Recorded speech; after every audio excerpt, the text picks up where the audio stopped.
What's happening, everybody? My name is Jared, and welcome back to TechWorks. Today we have two phones in front of me here, some heavy hitters if I don't say so myself, and what they are is the Note 9 here on the left, obviously, and the Pixel 2 XL on the right. So I don't normally do a lot of these speed tests, real-world speed tests, whatever you want to call it, because I really don't think they prove much of anything. It really depends on a lot of different factors, but we are going to do it anyway just to see what it's like. So, quick spec rundown. You have the Note 9 over here, the latest Qualcomm Snapdragon 845. You have the 4,000 milliamp hour battery, 6 gigabytes of RAM, and the 128 gigs of storage. The Pixel 2 XL, 64 gigs. Snapdragon 835, it is last year's. This phone is just about a year old now, and it has a 3,520 milliamp hour battery. This has 4 gigs of RAM, IP68, IP67 rated. No headphone jack on this guy, stylus, headphone jack, you name it, expandable memory. Okay, so like I had said, we're going to do a quick speed test of these two phones. So what does that mean? Opening up some apps, common apps used, things of that nature, to see which one's going to basically open the quickest. I am going to close all my apps on both of these phones to make sure we're both doing things at the same time. Wi-Fi is off, airplane mode is on. So all these apps are going to be ones that you just open up normally. So like I said, this has 6 gigs of RAM, 4 gigs of RAM, last year's Snapdragon, this year's Snapdragon. Probably what I would consider my favorite phone of 2017 over here, and probably the heaviest hitter so far of 2018, the Note 8, besides the upcoming Pixel 3, which I am always excited for. So 3, 2, 1, we are going to open the phone app. Just going to run through these pretty quick. Android Messages, my messenger of choice. Going to open up the clock app.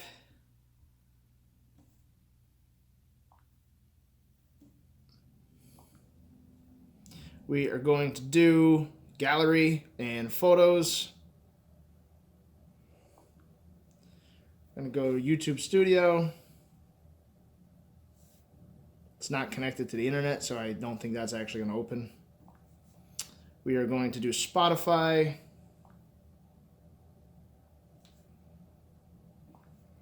And let's see, we'll do internet. It's going to come up with no internet, but there you go. Oh, that did actually work.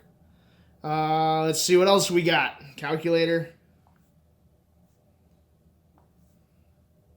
Calendar.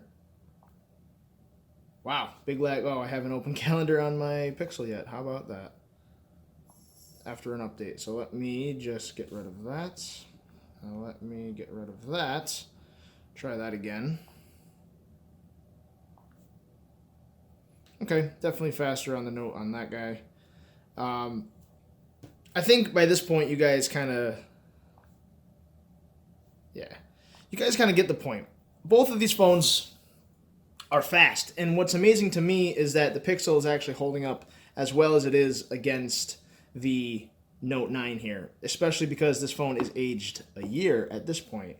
I think a lot of that what has to do is optimizations within Android 9, which the Pixel is running, and Samsung, while this phone is a spec beast, still isn't really getting the stock Android experience. Now, I am happy that I just actually got a new update on this phone the other day to upgrade this to September's security patch, but it still isn't as updated as the Pixel is. Just the nature of how Samsung is, and we've talked about that plenty of times before.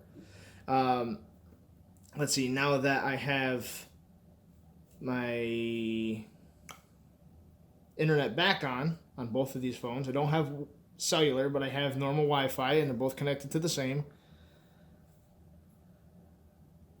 Okay, so definitely a little bit faster on their Note 9. It's probably going to be a lot to do with RAM management. Having an extra 2 gigs of RAM is going to allow a lot more stuff to open up quicker. I'm going to kind of give it to that. Let's do one more. We'll do Nest.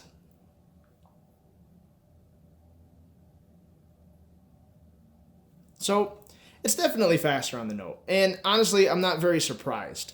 When scrolling through the more stock apps, I would say, you see how they basically hold up with one another. Google Maps both fire right up real fast. I think that's really going to depend on whether or not apps are updated for Pi yet, which they should be, and just how both of these phones are handling, if there's any caching done, anything like that. And, a lot of people get really, I wouldn't say bent out of shape, but really stuck on benchmarks and speed tests and things of that nature. See, that Infinity app opened up exactly the same. And as you can see, like we were talking about before, ripping through the stock apps, they are really, they're really close. And I think that just goes to show you, the impressiveness of what Google has done with their software. Now, which phone is better? Well, we've talked about the Pixel enough, and I've talked about the Note 9 enough. And if you've been watching, the tech news and things of that nature, you would know that the Note 9 is an absolute animal. It is the kitchen sink of phones, basically meaning you're getting everything. You get the expandable memory, the S Pen, the Infinity display, which is a high-rated display, all of that. You get the newest, latest, and greatest IP68 water resistance, your dual cameras, fingerprint sensor, your health sensor back here, the Bluetooth S Pen, headphone jack, USB-C, and that big 4,000 milliamp hour battery. You get all of that on this Note phone. Now, obviously, that comes at a price, almost $1,000. Phone prices are just creeping up there, and I think that's inevitable at this point, especially with the new iPhone XS Max coming in at $1,100. That price is just creeping up, and if people buy it, that price is gonna keep getting up there. Now in 2018, you can get a Pixel 2 for around $400 or $500 if you're buying used, and you can get a lot of deals here and there on new if you do carrier financing through Verizon, and deals through Best Buy, things of that nature. Both of these phones have always-on displays. Again, you have the always current OS with 3 years of security updates on the Pixel here. And Samsung, you're going to get updates whenever you get them. Camera's quick. Google Pixel 2 still has what I would consider one of the most impressive cameras I've seen. Just in general. All around, a great shooter, point and shoot, perfection. Now, if you're going to tinker, if you're going to use Pro mode, there's obviously some other choices like the Huawei P20 Pro with that 40 megapixel camera. You can really tweak it with the Pro mode and get some absolutely phenomenal shots, especially with its zoom capability. If I had to pick one of these for camera alone, I would pick the Pixel, just because, not that the Note 9 doesn't take fantastic shots. It does. I've used it plenty and gotten some great and amazing shots.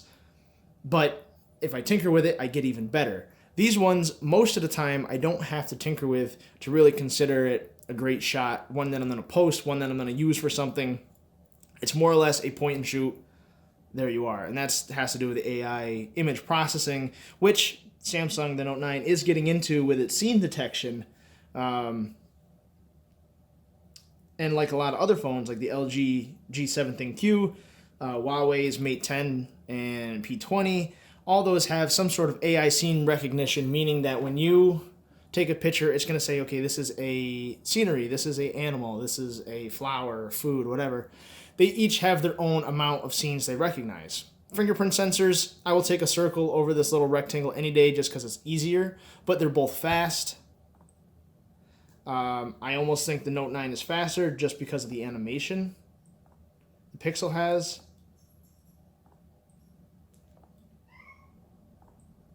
That was pretty much the same. Pretty much the same. Oh, didn't recognize it, doesn't count. I mean, you're talking fractions of a second. I would still honestly give the fastest fingerprint reader to the OnePlus, which you barely have to breathe on, and that thing will unlock. But accuracy is important. I would say I get it accurate on this bigger surface.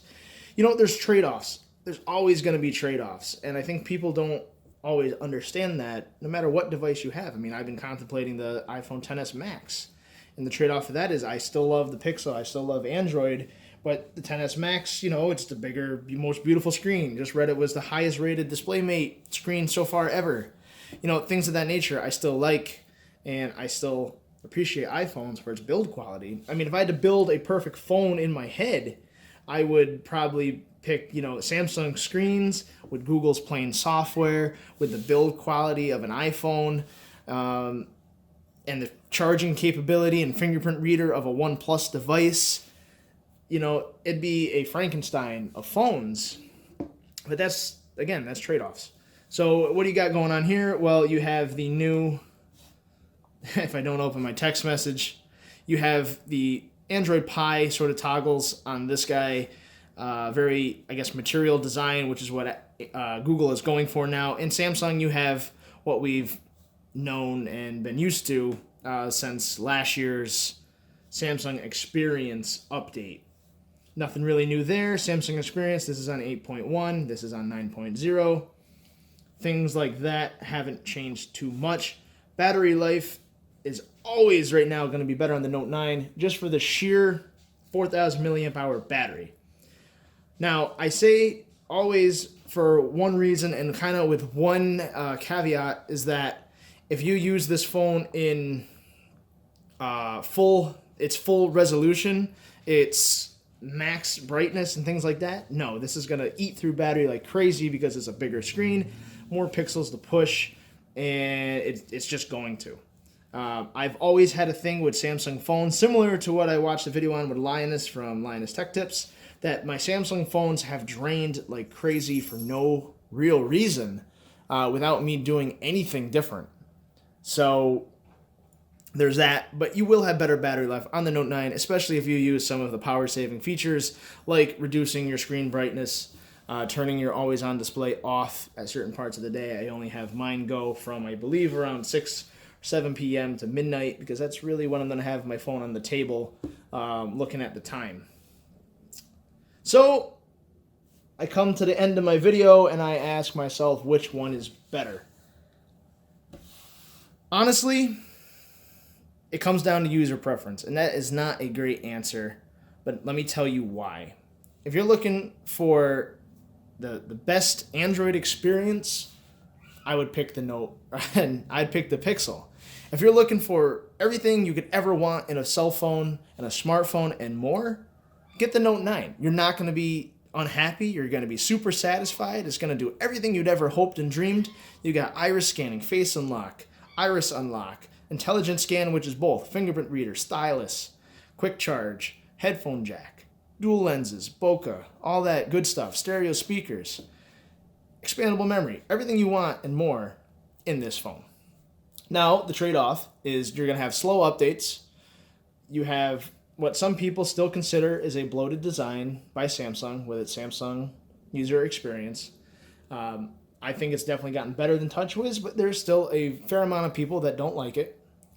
You're going to have, I guess, with a phone that does everything, you tend to have a phone that never really truly excels in one particular thing, where I would say the Pixel 2 excels in software and photography.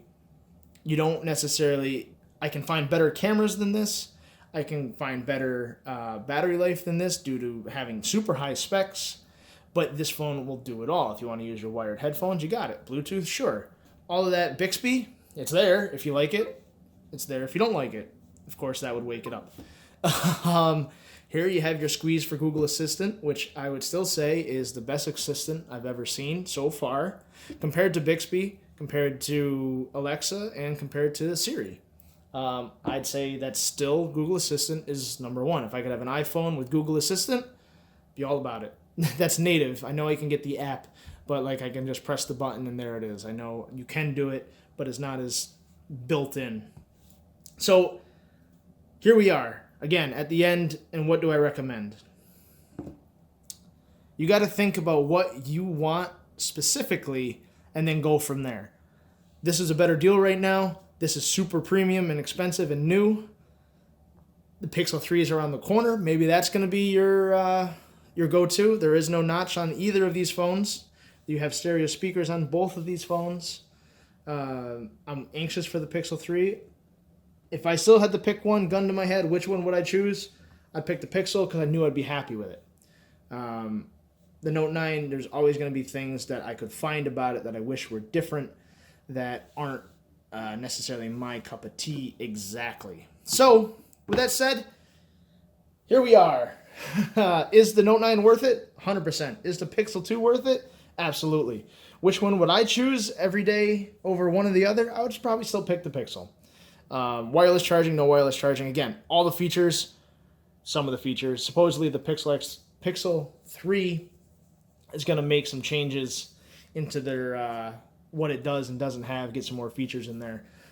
But a pure champion, the Note 9 is going to win in a lot of different ways, in storage, in features, in specs. The Note 9 wins. So in my heart, the Pixel wins, but to actually claim a victor, it's the Note 9. So there it is. Thank you for watching this video. I hope you stay, subscribe, and watch some more. I really appreciate it. We're almost at 2,000 subs, and that makes me very happy. So thanks again, everyone, and I will see you in the next video.